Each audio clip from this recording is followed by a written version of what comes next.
Hello and welcome to Wisdom Talks, the podcast accompanying the Metis Project, the internet portal for intercultural wisdom literature and wisdom practices, to be found on www.metis.ethz.ch.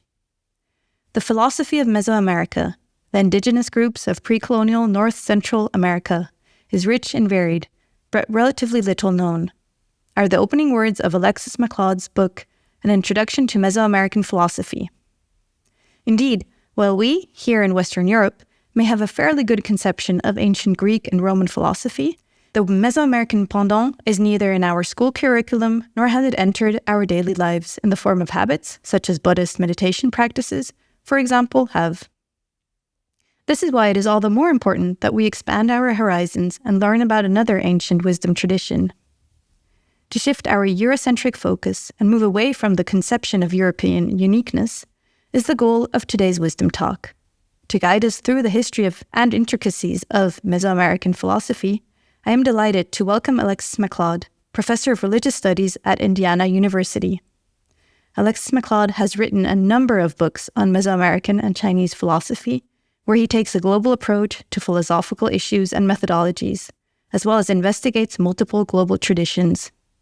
Alexus, thank you very much for joining us today. Thank you for inviting me. I'm looking forward to talking to you about Mesoamerican philosophy. Awesome. So the above quoted Introduction to Mesoamerican Philosophy was just published last summer and is a fascinating read. To illustrate the necessity of redirecting our focus beyond Europe, there is a short passage I would like to read from your book, Alexus. The concept of being is sometimes seen as a purely Western construct, one that requires certain linguistic features inherent to Indo-European languages, such as Greek, Sanskrit, or English, to formulate. Even if this were true, of course, it would mean the idea would extend much further than what we call the West, as the ancient Indo-European languages, with the relevant stretch from India, Persia, and North Asia to the end of Europe. Their expansion to the Americas, Africa, and Oceania happened only late in history with European colonialism. The linguistic hypothesis concerning the concept of being is badly flawed, however. The structure of language does not limit the human ability to conceptualize the world and our experience. Language, while certainly influencing thought, is not determinative of the ways we can conceptualize. Alexus, this is a strong statement that I would like to understand better. Could you explain which region and time we're talking about when we talk about the philosophy of Mesoamerica, and with that, the communication system we are moving in? Sure. So the region that we're talking about that we refer to as Mesoamerica is roughly from around the Sinaloa River in Mexico and the north of Mexico, all the way through the western parts of Honduras and El Salvador. And this is an extremely linguistically and culturally diverse region. I think there are 4 different language families that are actually represented in this region. And the period that we're looking at where we're thinking about Mesoamerican philosophy goes all the way from what's called the classic period, which starts around 300 CE up till today, until the main kind of portion of this period that we generally look at and among philosophers is the classic from 300 CE through the post-classic and the colonial period, which begins in 1521 CE. But we still find Mesoamerican philosophy and the ideas that we see in the pre-colonial period continuing up to today in Latin American philosophy. So most of the philosophy that we have access to in the region starts in the classic, but most of the texts that we look at originate in the post-classic period and also in colonial period writings that trace back to these earlier discussions in these earlier texts that you see develop in the post-classic period. I see. So it's really, I guess, a thematically very broad field of study, but also time-wise, this is a huge time period that needs to be covered. Exactly. Is it possible because there is not so much left over, or is it just a really big topic that you can endlessly delve into? It is. It's difficult, but it's also exciting because there are a number of different sources. So we have a relatively small number of pre-colonial texts in glyphic languages, mainly in Maya languages, classic Maya, as well as in Mixtec. But there are relatively few of these, in part because of the destruction of many of the texts in the colonial period by Spanish missionaries and authority figures. And we also have colonial period texts, which were written in indigenous languages like Maya languages and Nahuatl, but in Latin script. when the glyphic language stopped being used for writing. And those are extremely informative because they show us the ideas as they developed in exchange with Western ideas at the time, but they also show us much of what we can recognize from precolonial ideas that we see in the stele, in the earlier codices. So we have a number of different sources, and also we have oral tradition, which still continues to today. You find stories and discussions and traditional ideas throughout Mesoamerica and indigenous groups that are much of which is written down today in various sources. And in addition to this, you have non-textual sources, like artworks, for example, architecture, the work that a number of archaeologists and art historians are engaged in really help us uncover philosophical ideas as well that we can see included in the ways that structured, in the ways that cities were structured. All of these kinds of things connect to the ideas that we see developed in the written text, such as the codices and the colonial period text. So this seems like a very interdisciplinary field. And I was wondering, how do you actually have access to all these different kinds of sources that are not only in different kinds of writings, but also in various languages and in various forms of communication, so to speak. So how do you find all these things and how can you bring them together to tell the story? It is a very interdisciplinary field by necessity. So one of the, actually, I think, advantages of there not being a developed kind of interest in terms of the philosophical interest or tradition in scholarship concerning Mesoamerica is that those who are interested in Mesoamerican philosophy, as I was when I began this, you really have to draw from what scholars in other fields are doing, what the anthropologists are doing, what art historians are doing, what others are doing, who aren't necessarily always dealing with text. I began in working in early Chinese philosophy, and we're kind of spoiled in that we have so many texts that we get stuck within text and we don't deal with much else, right? Philosophers, for my whole career before this, I dealt mainly in text. Whereas when I came to Mesoamerican philosophy, because there are relatively few texts, you're forced to look for other things, to look at architecture, to look at artwork, to look at oral tradition. And I came to see that actually, not only in the case of Mesoamerica, but also in other philosophical traditions as well, we actually gain a broader and deeper understanding of philosophical traditions when we look outside of text. And so one of the things I think that work in Mesoamerican philosophy can help us with is understanding the need to go beyond our kind of myopic focus on text in the study of philosophy. In this case, because it really, there hasn't been much, and there aren't as many texts available as you find in other traditions. And so in order to develop this expertise in Mesoamerican philosophy, what I essentially had to do was to work to some extent within various different disciplines and try to understand enough of what's going on in those disciplines so as to be able to access the intellectual tradition from within those disciplines and try to import that to a context of philosophy. So you said that sometimes the different philosophical traditions were passed on through oral traditions and through art, as you just explained. But was this time period specific solely, or was it also cultural specific in the ways that the knowledge was passed on? It's definitely specific to cultures. So one thing that we see, for example, in Maya culture is that one of the ways that, or the most prominent way that a lot of these ideas were disseminated was through performances. So the text, the Popol Vuh, for example, itself was actually originally understood as a performance. And in the contemporary version of the Popol Vuh that was written down in Latin script in the colonial period states, the reason that they wrote it in Latin script in Quiché was because they said that the Popol Vuh can no longer be seen. These performances of the Popol Vuh that you previously had were being shut down. The Spanish weren't allowing these to happen. And so because of this, they thought they had to write this down in this form in order to be able to pass it down so that later generations could perform the Popol Vuh. And so this was an idea that you find throughout Mesoamerica, the idea of performance as being central to the dissemination of ideas.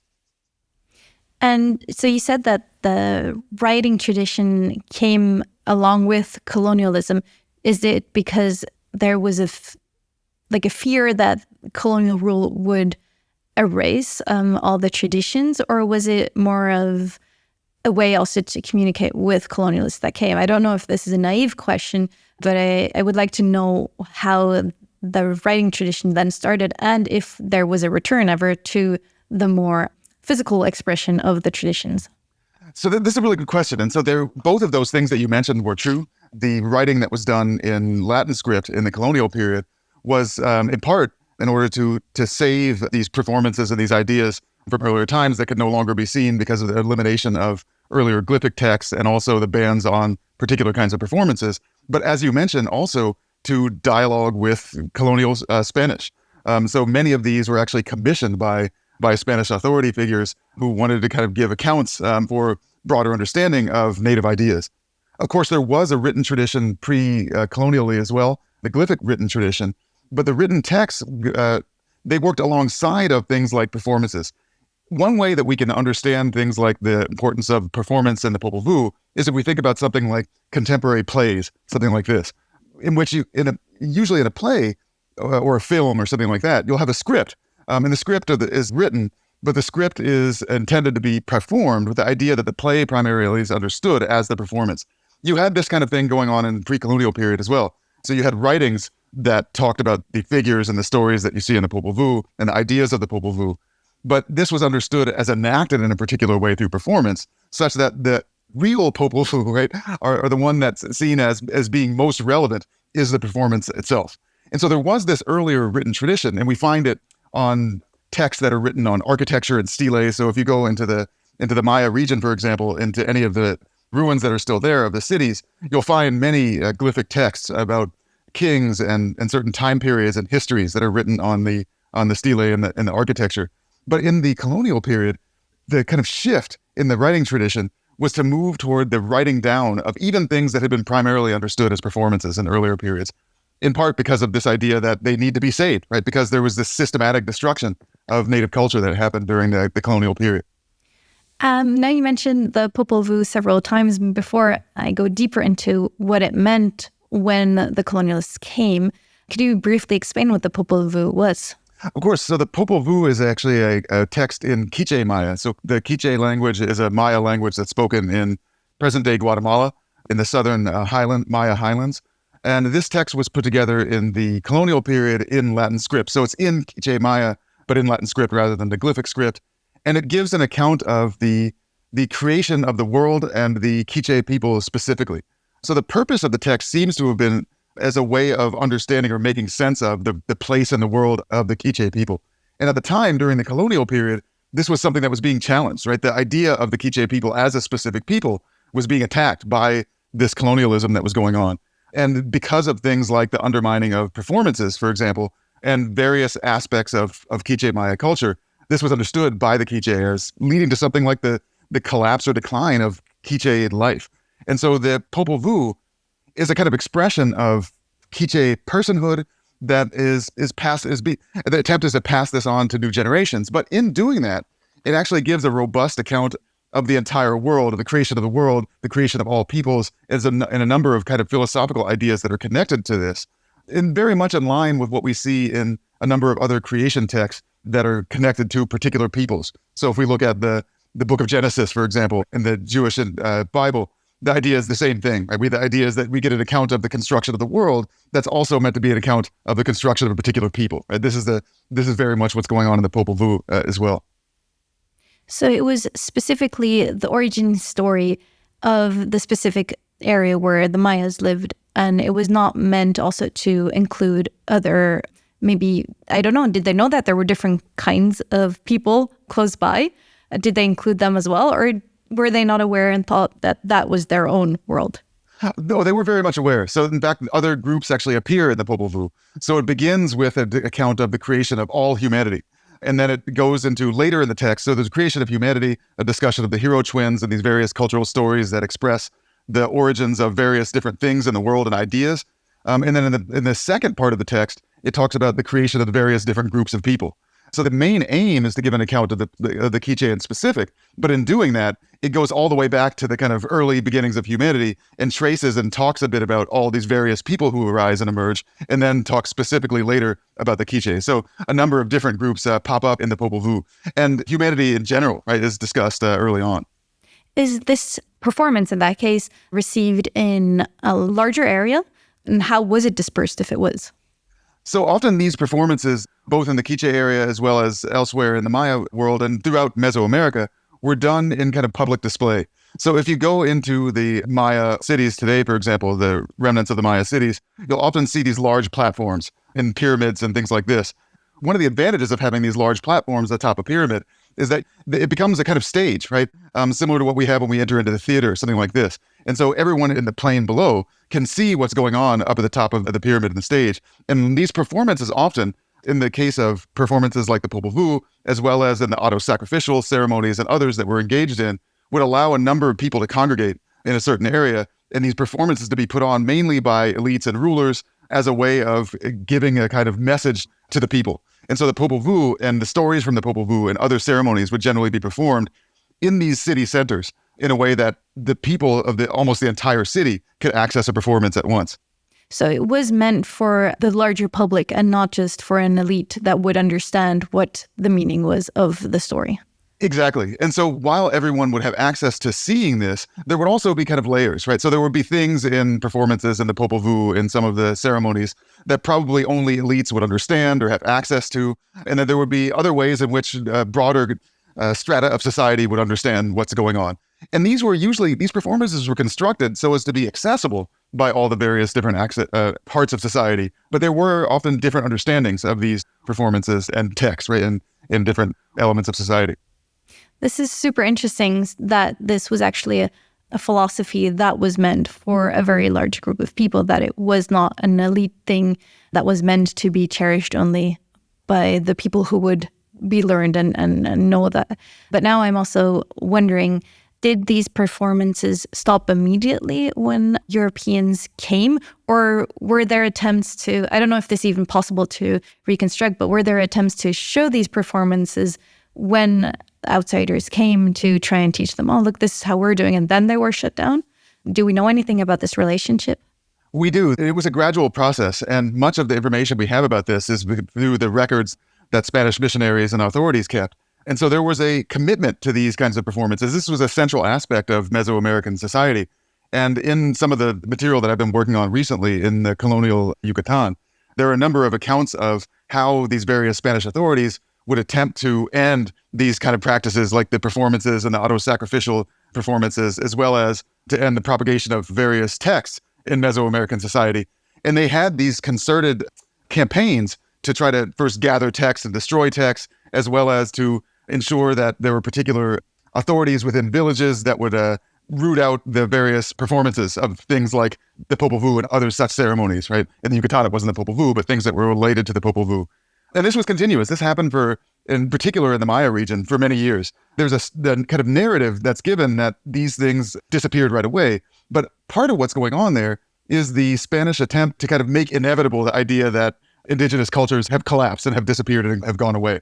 These things were continually performed in secret, oftentimes. And what happened is that the various kind of informants would be relied on to tell the Spanish authorities that these were going on, that would lead to kind of crackdowns on particular people and villages and things like this, so that these performances wouldn't be performed and that the text wouldn't be transmitted. And what happened afterwards, in the sense that when colonialism slowly started to become less prominent, how did these stories get redispersed again? How was that reintroduced into culture? Or was that never really the case and it's still very niche today? It actually remained the whole time in culture. And there's one of the things I've been working on, my most recent work, is the question of just how these things changed.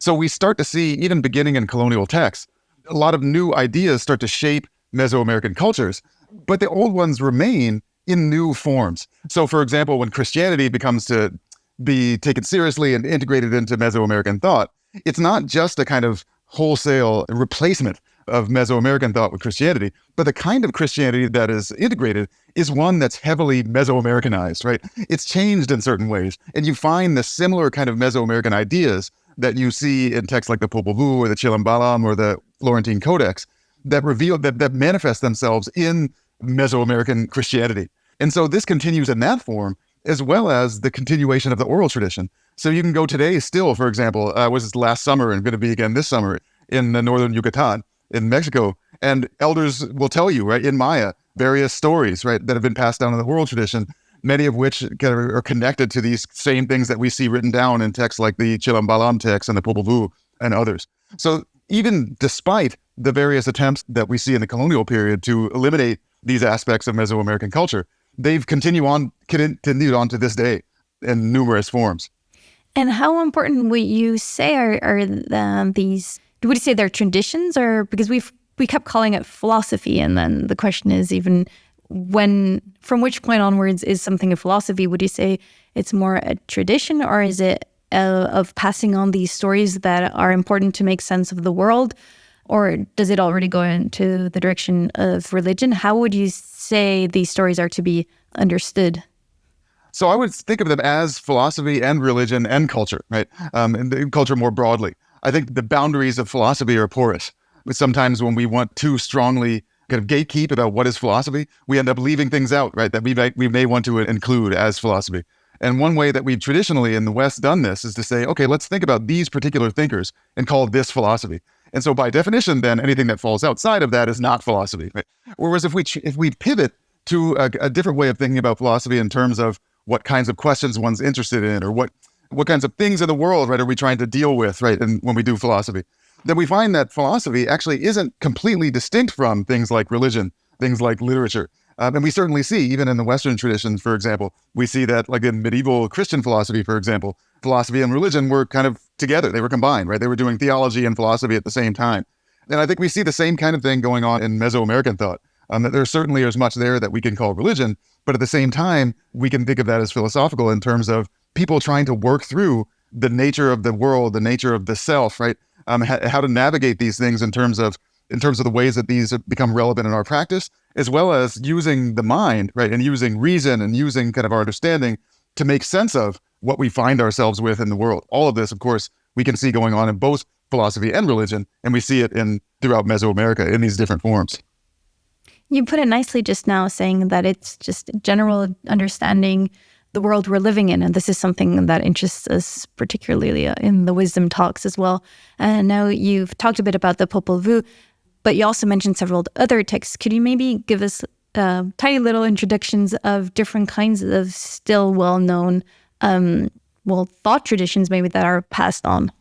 Sure. So one text that I mentioned, so the Quiche, as I mentioned, is in the southern Maya, the Popol Vuh is in the southern Maya region, written in Quiche.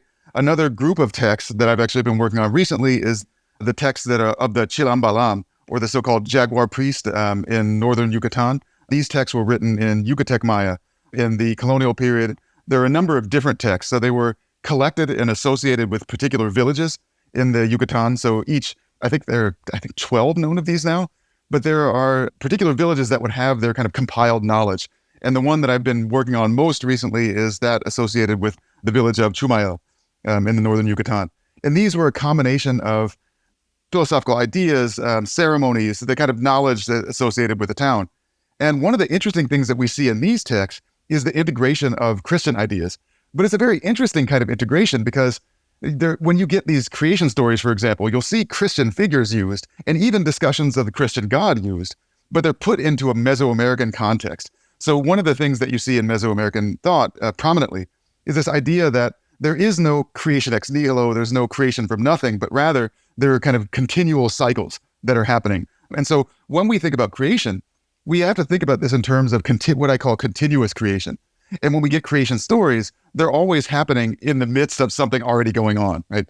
So the creation stories of the Aztecs, for example, right, always talk about individuals who existed already, and then a new creation where humanity comes about, similar to what you get in the Chilambalam text.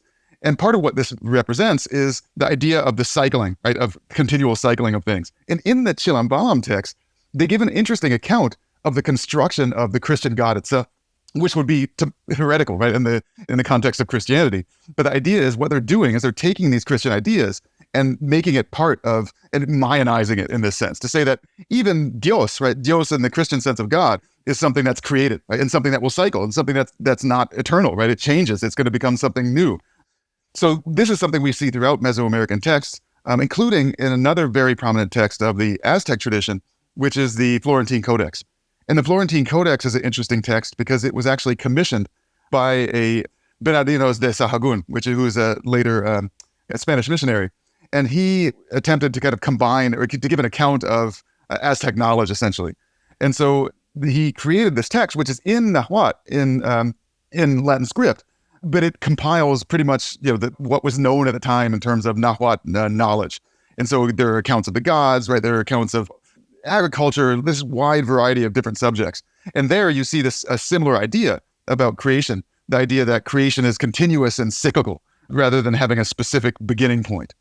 There are a number of other texts as well that we have from the colonial period, including plays, poetry, accounts of performances such as the Popol Vuh and others.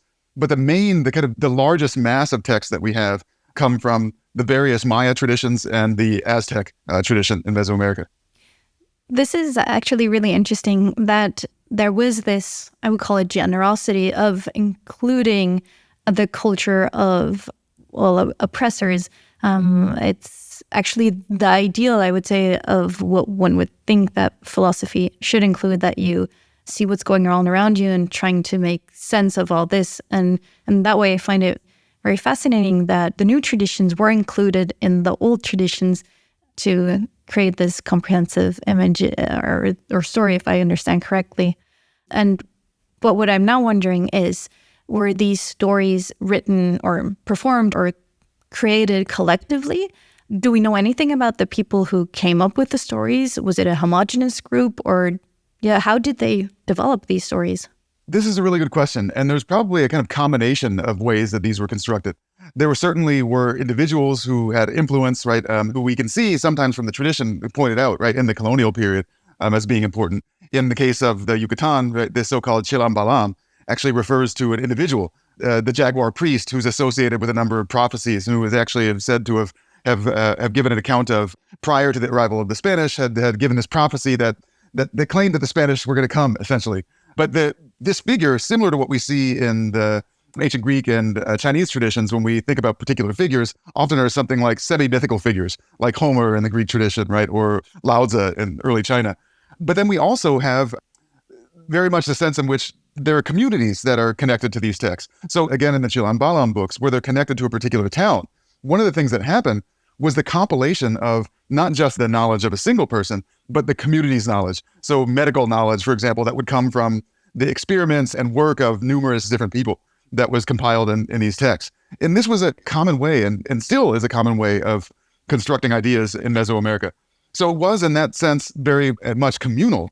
But there still were, right, these kind of important individuals who loom large in the tradition as having maybe a kind of outsized influence. So you might get someone who's particularly kind of interesting or creative within a tradition that ends up being enshrined in the tradition as someone who is worthy of pointing out in specific.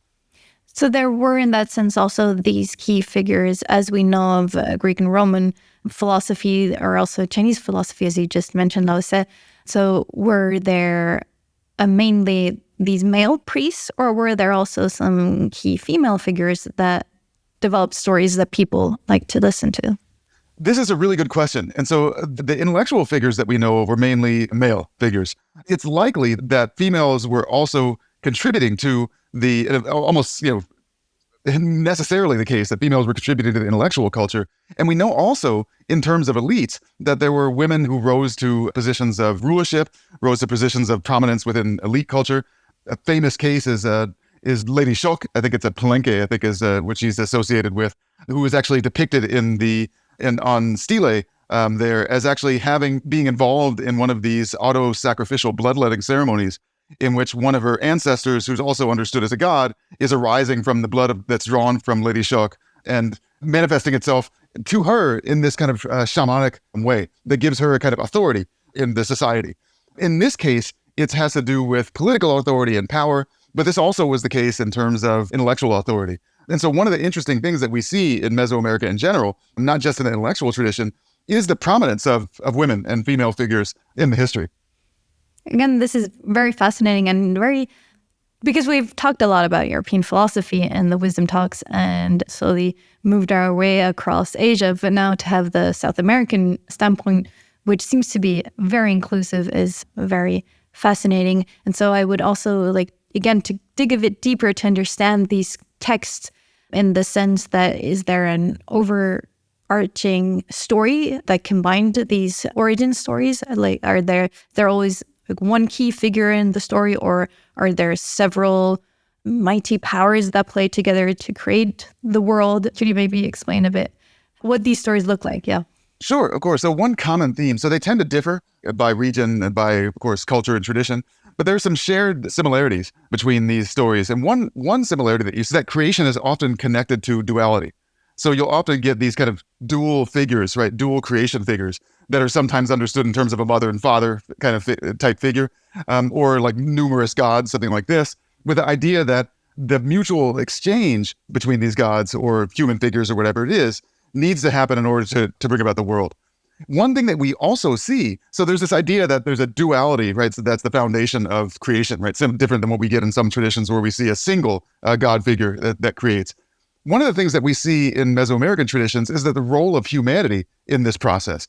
So one way they understand this duality is between the gods and humanity, with the idea that, and we find this very prominently in a number of different, across Maya, Aztec, and other traditions, is the idea that it's not the gods alone who actually construct the world, but it's the gods in concert with humanity, right? That we need to work together with the gods to create. And this is the dual principle at work. And so in every act of creation, the idea is you always find a dual behind it, including when we think about something as general as becoming or change, right? The idea is that there's this focus on the distinction between destruction and generation, right? With the idea that if we've got a continual cycle of things, well, the only way that you can generate something new is to destroy something else, right? So you've got this exchange between destruction and generation. And the same thing goes for any new object that's created, right? It's got to have a dual principle at its core. So in the case of a mother and father, right, for humans or other kinds of animals, and in the case of the cosmos itself, the gods and humanity. There's a really interesting story in the Popol Vuh about the origins of humanity, and it talks about the gods in their attempts to construct humanity, ultimately failing a number of times before they finally hit on the right formula. And so they first create these beings out of, I think it's wood, and the wood beings are unsuccessful and they have to destroy them and then continue on to the next ones. And then they finally hit on the right formula to create humanity. But they talk about the reason that these previous creations were insufficient. And the reason they were insufficient, as they said, is because they couldn't keep our words, right? They couldn't help us keep the days.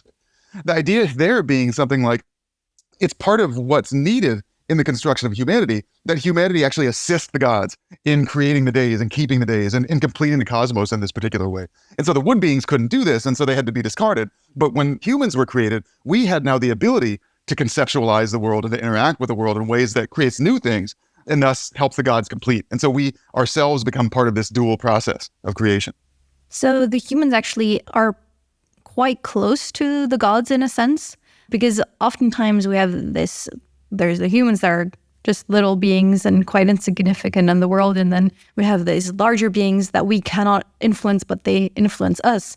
But in this story, it seems as if the humans are in close contact with the higher beings and can actually help create things. Is that correct? Exactly. It's very much the case. And so there's this exchange between the gods and humans. And in addition to our dependence on the gods also depend on us for things like sacrifice and sustenance and to continue their days and keep their word, things like this. With the idea being that if we stop performing ritual, if we stop doing what's necessary to keep the gods sustained, then the gods can collapse in that way. This is actually one of the reasons that the performances and the ceremonies that you see throughout Mesoamerica were understood as so important. What's happening when we engage in these ritual performances is not only the transmission of ideas to the people and to later generations, but we're essentially keeping the world constructed as it is. If we don't engage in these performances, the world can literally fall apart, right? The gods can decay, right? Our world can crumble. This is the idea. And so there is this mutual dependence between humanity and the gods.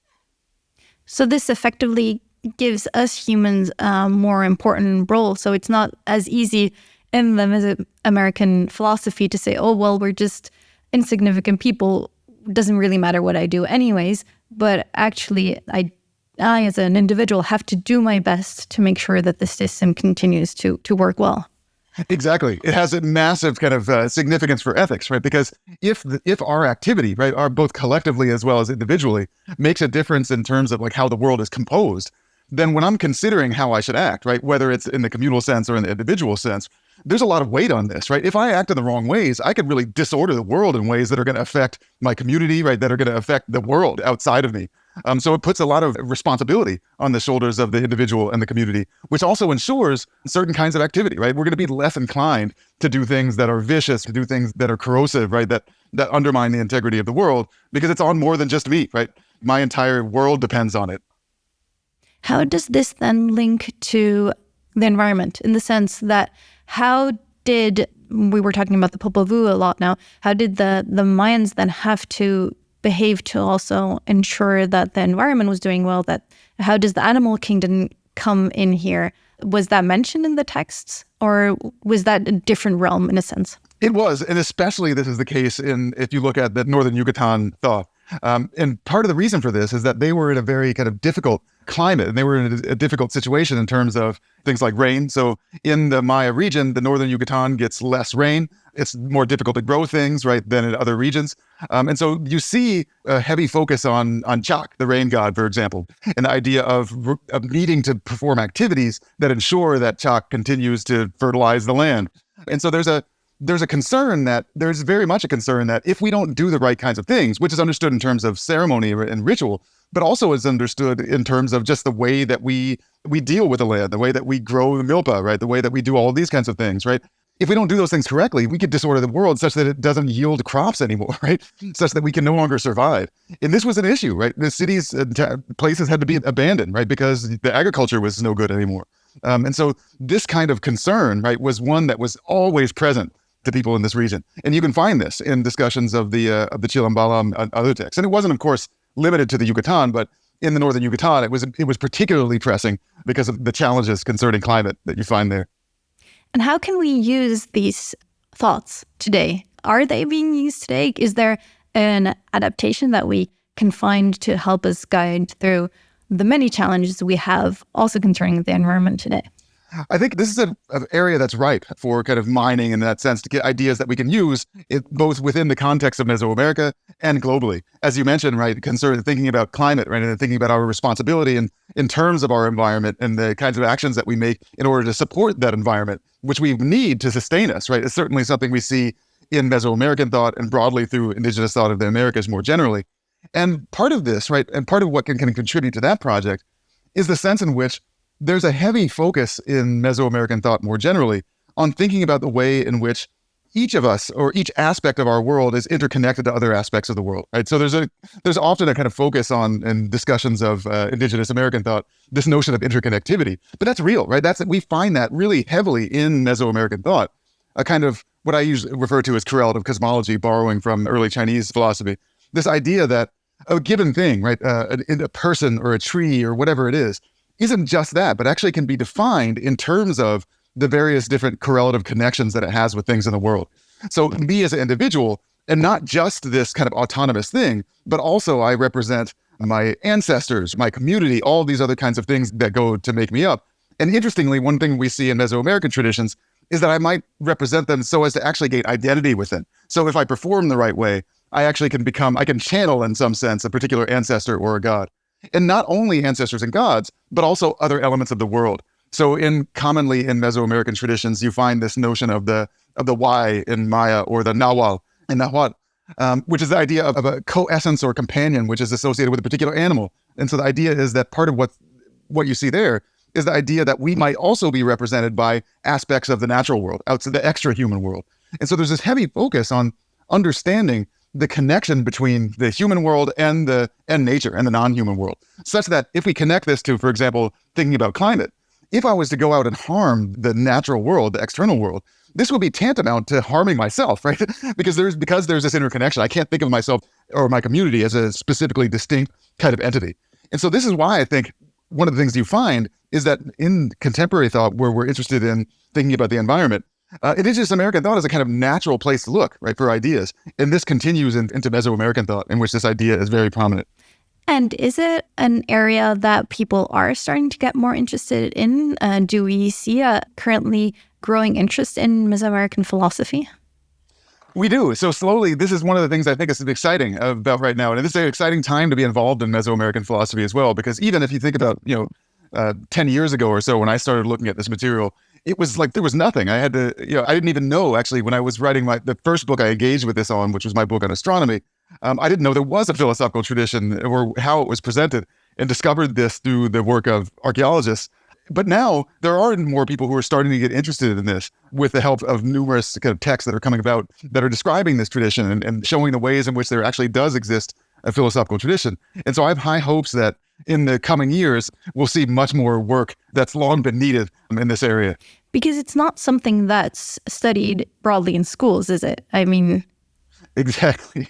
This is exactly part of the problem, right? And because of this idea that there's no philosophical tradition, right? And this idea about a kind of the insidious idea of that Mesoamerican cultures have disappeared or Mesoamerican people have disappeared, things like this, we just don't find much focus. We haven't found traditionally much focus on it. And the work of, in my own work and the work of others, we're attempting to kind of show that, no, actually, there are these robust traditions that are still going on, right? And still people, Maya and Nahuatl people today, that are carrying these things on, right? And that are really continuing to create and uphold traditions that really we should be focusing much more on. And we do see some movement in that direction today, which I'm very excited about. Me too, because you also said that this has, you gave the example that, again, that the humans have a lot of responsibility, and this has an impact on how we see ethics. So in the current ethical discussions, using ideas from Mesoamerican philosophy could become quite crucial. Definitely. And one of my favorites, and one of the ones I hope that we all kind of like get from Mesoamerican philosophy, and one that's been, I think, most misunderstood is the concept of sacrifice. So infamously, right, and the Spanish talked about this early on, there was this focus on the way that Mesoamerican people would engage in human sacrifice and executions, things like this. And there were a couple of things about this. One, this was kind of overblown in terms of the amount that this happened. It did happen, right? And the more important form of sacrifice that they engaged in were actually the auto-sacrificial ceremonies, in which they would engage in, rulers and nobles would engage in bloodletting, drawing their own blood, right, as a sign of sacrifice. And one of the things, I actually have a paper on this that I've argued, is that both in the case of all the kinds of sacrificial ceremonies that you see, one of the things, and most importantly in the auto-sacrificial ceremony, this is really pointing us toward a particular virtue of sacrifice. So the idea is that if we think about change, if we think that change requires, the construction of something new requires the destruction of something old, then the only way something new can come to be is by the willing relinquishment of what the old thing has. So if I think about something like educating my children or something like this, or passing on things to them, the only way they can gain things is for me to give them up.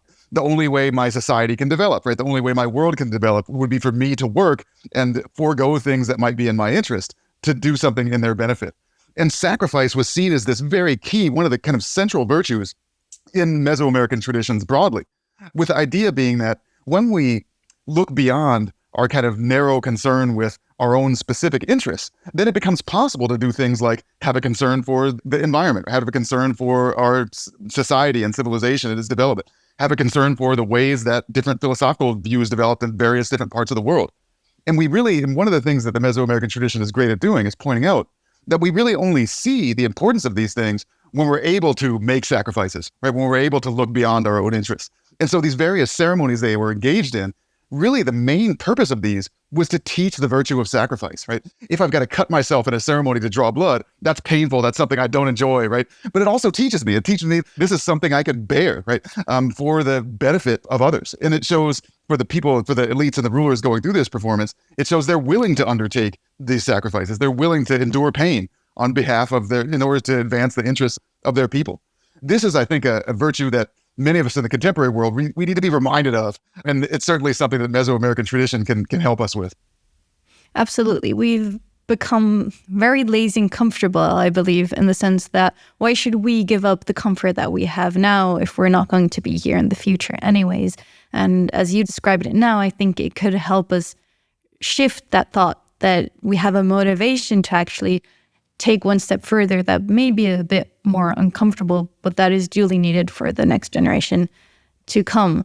So I'm very fascinated by also the fact that if we connect this to today, it seems like there is a hierarchy, but the hierarchy is a bit more broken because there were not only privileges for the leading people.